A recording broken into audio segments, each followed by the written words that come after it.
Welcome back to the channel today, guys. As you can tell, today we are outside because this is going to be more of a creative video, more of a DIY video. As I've said in other videos, I like to do a lot of the gunsmithing, a lot of the modifications to my weapons myself. I like to go on, learn it, do it, become better at it, and then just continue to do it throughout all my firearms. I like my firearms custom. I don't like them to look like everybody else's. So in this video, I want to show you guys how I've stippled some of my firearms. As you can see before you, this is the base to my everyday carry pistol. This is the base to my Sig Sauer P365X. We're not going to do anything crazy, nothing too fancy. I just want to show you guys the basic steps to stippling. This channel is from the perspective of an average Joe, so don't expect no crazy designs or anything like that. I just want to show you guys how you guys can make your firearms into your own little custom thing. To begin, I'll show you guys what I'm going to be using to stipple. It's actually very cheap. Anybody can get this. Let me get this out the way. I actually use this wood burning set, and you can get this at Walmart. I believe when I bought this was about $18, so very affordable. As you can see here, I'll take it out. It comes with a bunch of different tips. Obviously it's meant for wood burning, but you just need something hot to melt the plastic for stippling, so this works just fine. It comes with a bunch of different tips. I'll open it up for you guys. It comes with all kinds of different tips. This tip here is actually the one that I used for my former everyday carry, and that is this Glock 19. So I use that edge to do the stippling for here. And I also have an Old English D there, as you can see. I did that on the Sig Sauer as well. So this was actually the first stipple job I ever did. I think it came out decent. Obviously it's not like if you took it to a gunsmith and they did it with a laser machine, but I think this is good enough. It provides extra grip. You can hold on to the weapon nice. It gives it a better look, and it's custom. So depending on what design you want to do, they come with different tips. They come with this like micro needle, which I use this very often. They come with these little stamps. Keep in mind, this is for wood burning, so they have different designs in mind, but it has that if you ever wanted to use it. I've never used it. As you can tell, it comes with that one. That's a weird one. I've never used that one, but I have used, as you can tell, the ones that have black on the tip, it's because I've used them. So I've used that. You've got this round ball end on here. And then you even have this blade down here that you can use if you wanted to do lines. I don't really go crazy in doing lines, but you could. So let's get right into it. It is a rather lengthy process. I'm gonna try and get through it quickly. I don't want to bore you guys. I'll show you initially what I do. It's not a big deal. I don't do a ton of prep or anything like that, but I try to, in my mind, get an idea of what I want to do. So I try to use the body lines of the gun itself, as you see. Let me bring it in closer. I try to take advantage of these lines so that I don't have to draw my own lines. So I actually have the wood burner itself on the floor next to me because I don't want it to fall on here and burn this.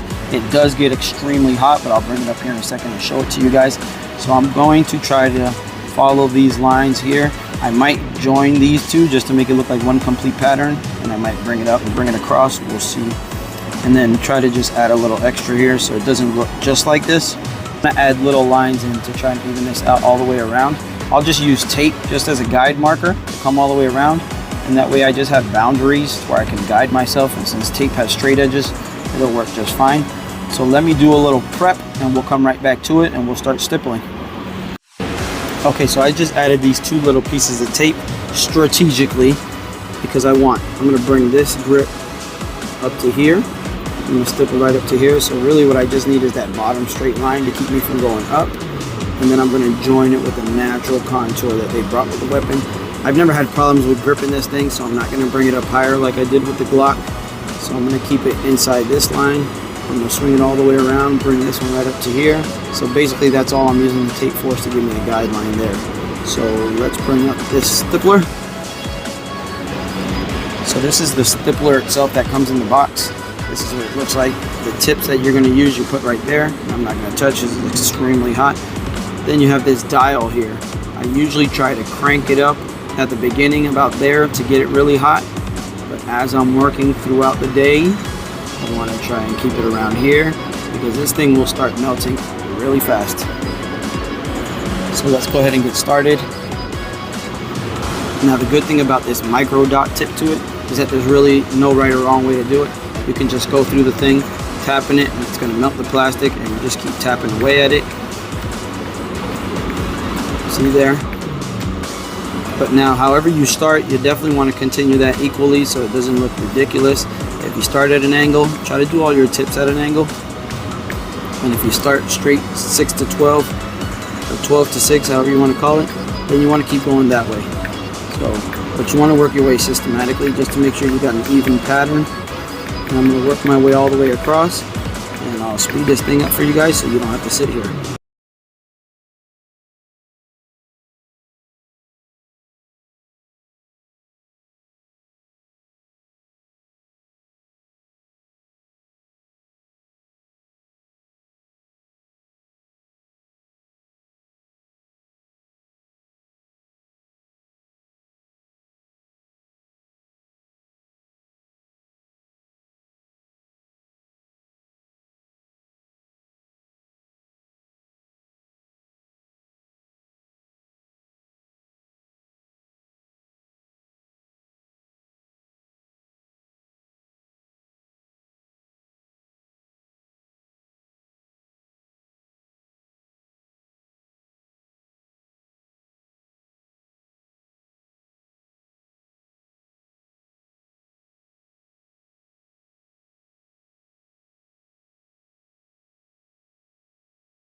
So that's what one side would look like if you were to leave the lines and you wanted to keep these contours. I just wanted to show you guys that because I'm about to bust through them. I'm going to continue this all through here, and I'm not going to bore you guys, so I'm going to leave you with this image in your mind. I'm going to go ahead and go off camera, try to keep this video short and sweet. You can always go through this. That's the beauty of these micro dots. You can go through here and just tapping away and make it a very random pattern. I was going to cover up the whole SIG sour, but once I got to the actual SIG, it looks good to just leave it as SIG, so I'm going to leave it like that. Now these things tend to dry rather quickly, and once it dries, I mean, it's cool to the touch really quick. They are pretty sharp, so after you do this, you want to take a little sandpaper to it, especially the side that's going to be against your body. If this is your concealed carry, and this is for me, so I'm definitely going to do that. Just wanted to bring you guys in real quick and show you what I did off camera. So I really just went around and connected what's going to be my perimeter. Let's see if I can get that in focus. There we go. So I connected the perimeter. It's going to be the outside border. This follows the natural contour that the gun had, and I'm going to try and mimic that and just kind of blend it in. So I did that on the top. I did that on the bottom. It doesn't have to be perfect, but try to make it look as good as possible, because if it doesn't look good, you lose accuracy. You got to have cool points, or else you can't shoot straight. Alright, so I went all the way across, I did the border, did that as best as I could. Now it's just a matter of filling everything in between from here to here. I'll leave the tape on for now and take it off at the end, and then we'll see what it looks like. Just wanted to check back in with you guys. I'm about 3/4 of the way done. It took about 40 minutes. So far this is what I got. The cool thing is you can just tap, tap, tap, tap, tap, tap. You keep tapping away. All I got left is this side to do, so I'm going to continue on and show you guys the final product. But I'll show you guys for a little bit. I mean, it takes no rocket scientist to get this done. This is where the line formerly used to be. You can see a little remnant of it. So I just want to show you guys what I do in a situation like that. It's kind of melt it down. Use the edge of this thing, melt it down. Then you get these flat edges like that. So it gives you a new canvas to work on. And you can just disappear that. And you go making that disappear. You don't want anything, I mean, unless you want it that way, but the good thing about this design is it's random. You want to just poke random holes. Nothing major, nothing crazy. You just want random holes all the way across. In the end, it'll give you enhanced grip for if your hands are muddy or bloody or whatever the case is. You can get a good grip on this thing.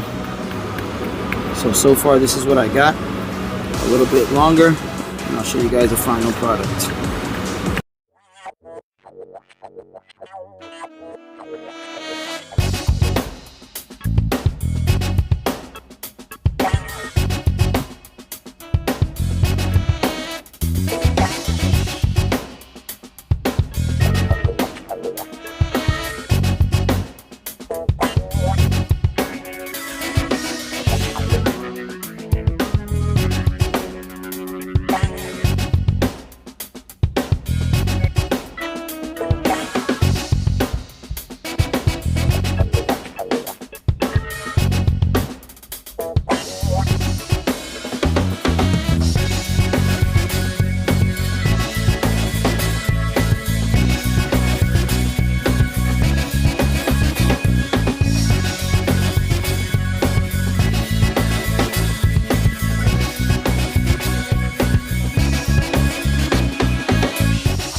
So this is basically it, guys. This is what the final product basically looks like.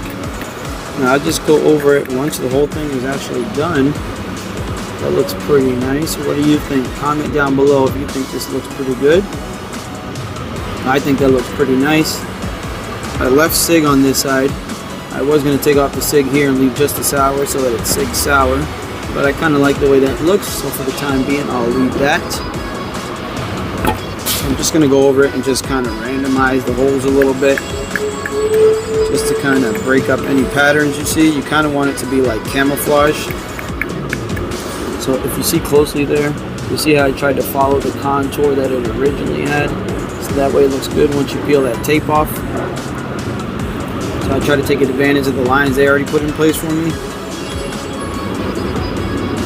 So I'll just go over it and randomize it now. Just try to make everything look even as far as the depth of it. Because remember guys, you're basically working with tactical Tupperware here. It's a piece of plastic, it's polymer. You don't want to push through until you get a hole coming out your magazine well there. So you just kind of want to move evenly, consistently, and make it look nice and even.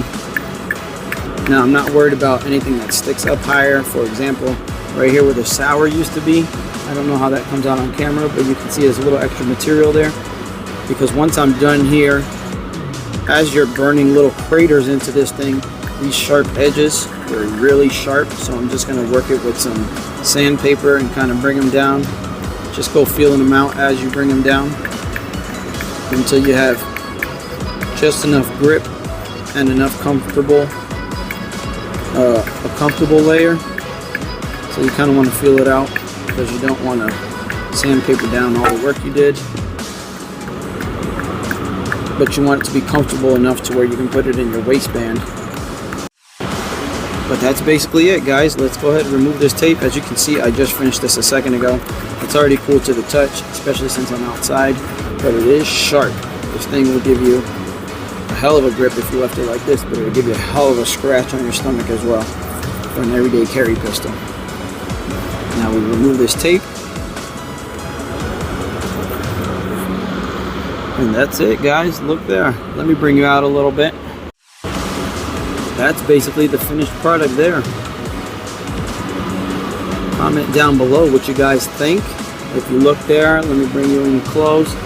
See there? See how it follows the natural contour? I think that looks pretty good. That came out decent. I mean, if you guys want to do more prep, even some guys will sandpaper the whole thing. They will Dremel down everything, the factory grip, and then do this. But I figured you're going to melt it anyways. What's the point? You're not going to see where it was sandpapered before. But if you wanted to do more prep, you can always bring it up here. As I did with the Glock, I'll bring that back. With the Glock, I did a lot more. I brought the grip all the way up to there, did it all the way around. I even did right here. But you see, this one was more methodical. This one was a straight line. And I tried to do 3 this way, 3 this way, 3 vertical, 3 horizontal. So this one takes a lot more time. When it comes to the micro pattern, the micro dot, excuse me, you can just randomly go through it. It looks great. There's no way to mess it up. The only part you really have to be careful on is these lines down at the bottom. I mean, depending how clean you want to look, if you don't care how it looks, I mean, go for it. You can do the whole damn gun and the thing will be grippy all the way around, but this is the way I wanted to go with it. I think it looks pretty good. It definitely makes that SIG Sauer look a little more pronounced. So that's it, guys. Comment down below what you think, what I could have done better. If you think it looks great, let me know. If you think it looks terrible and you wouldn't touch this thing with a 10-foot pole, also let me know. I got no problem with that. Any criticisms, let me know. If not, that is it for today. I'm Cinco. This is All Things Cinco EDC. Get armed, get trained, protect the innocent. I love you guys. Jesus Christ is King.